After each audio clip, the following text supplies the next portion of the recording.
হাসিনা তো এর চাইতে কৌশলী ছিল। চায়না, ইন্ডিয়া, আমেরিকা একসাথে ব্যালেন্স করে গেছে, পরাশক্তিদের লেজে খেলাইছে, আর এরা আমেরিকার কোলে গিয়া চড়িছে। ভাবি যে সুক্কু খামু, সুক্কু খামু, ভাবিছে চিনি এটা ছাইড়া দিবে।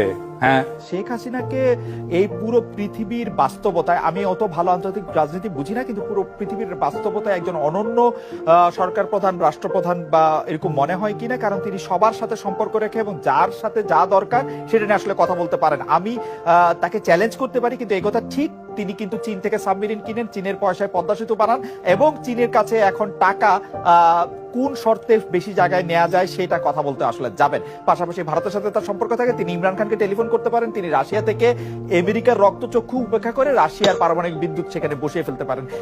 এই রকম দ্বন্দ্বমুখর এতগুলি দেশের সাথে একসাথে সম্পর্ক রাখা রাষ্ট্রনায়ক আমরা আসলে বর্তমান রাজনীতি পরিণতিতে খুব বেশি দেখি না। আপনি বলবেন যে এইটা আসলে বাংলাদেশের মানুষের কল্যাণের জন্য, বাংলাদেশের মানুষের ভবিষ্যতের জন্য এটা আসলে খুব দরকারি কিনা, জরুরি কিনা, এবং শেখ হাসিনাকে আপনি এই জন্য অনেক ধন্যবাদ দিবেন কিনা?